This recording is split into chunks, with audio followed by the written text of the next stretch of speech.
پیدائش اس کا دوسرا باب اور اس کی پہلی آیت سے آخری آیت یعنی 25ویں آیت تک۔ سو آسمان اور زمین اور ان کے کل لشکر کا بنانا ختم ہوا، اور خدا نے اپنے کام کو جسے وہ کرتا تھا 7ویں دن ختم کیا، اور اپنے سارے کام سے جسے وہ کر رہا تھا 7ویں دن فارغ ہوا۔ اور خدا نے 7ویں دن کو برکت دی اور اسے مقدس ٹھہرایا، کیونکہ اس میں خدا ساری کائنات سے جسے اس نے پیدا کیا اور بنایا فارغ ہوا۔ یہ ہے آسمان اور زمین کی پیدائش جب وہ خلق ہوئے، جس دن خدا نے زمین اور آسمان کو بنایا۔ اور زمین پر اب تک کھیت کا کوئی پودا نہ تھا، اور نہ میدان کی کوئی سبزی اب تک اگی تھی، کیونکہ خدا نے زمین پر پانی نہیں برسایا تھا، اور نہ زمین جوتنے کو کوئی انسان تھا، بلکہ زمین سے کوہر اٹھتی تھی اور تمام روئے زمین کو سیراب کرتی تھی۔ اور خدا نے زمین کی مٹی سے انسان کو بنایا اور اس کے نتنوں میں زندگی کا دم پھونکا تو انسان جیتی جان ہوا۔ اور خدا نے مشرق کی طرف عدن میں ایک باغ لگایا، اور انسان کو جسے اس نے بنایا تھا وہاں رکھا۔ اور خدا نے ہر درخت کو جو دیکھنے میں خوش نما اور کھانے کے لیے اچھا تھا زمین سے اگایا، اور باغ کے بیچ میں حیات کا درخت اور نیک و بد کی پہچان کا درخت بھی لگایا۔ اور عدن سے ایک دریا باغ کے سیراب کرنے کو نکلا، اور وہاں سے 4 ندیوں میں تقسیم ہوا۔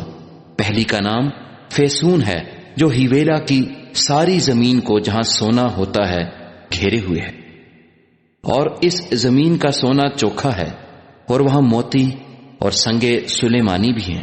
اور دوسری ندی کا نام جیہون ہے، جو کوش کی ساری زمین کو گھیرے ہوئے ہے، اور تیسری ندی کا نام دجلہ ہے، جو اسور کے مشرق کو جاتی ہے، اور چوتھی ندی کا نام فرات ہے۔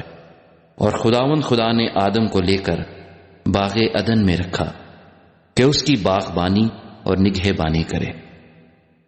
اور خدا نے آدم کو حکم دیا اور کہا کہ تو باغ کے ہر درخت کا پھل بے روک ٹوک کھا سکتا ہے، لیکن نیک و بد کی پہچان کے درخت کا کبھی نہ کھانا، کیونکہ جس روز تو نے اس میں سے کھایا تو مرا۔ اور خدا نے کہا کہ آدم کا اکیلا رہنا اچھا نہیں، میں اس کے لیے ایک مددگار اس کی مانند بناؤں گا۔ اور خدا نے کل دشتی جانور اور ہوا کے کل پرندے مٹی سے بنائے، اور ان کو آدم کے پاس لایا کہ دیکھے کہ وہ ان کے کیا نام رکھتا ہے۔ اور آدم نے جس جانور کو جو کہا وہی اس کا نام ٹھہرا۔ اور آدم نے کل چوپایوں اور ہوا کے پرندوں اور کل دشتی جانوروں کے نام رکھے، پر آدم کے لیے کوئی مددگار اس کی مانند نہ ملا۔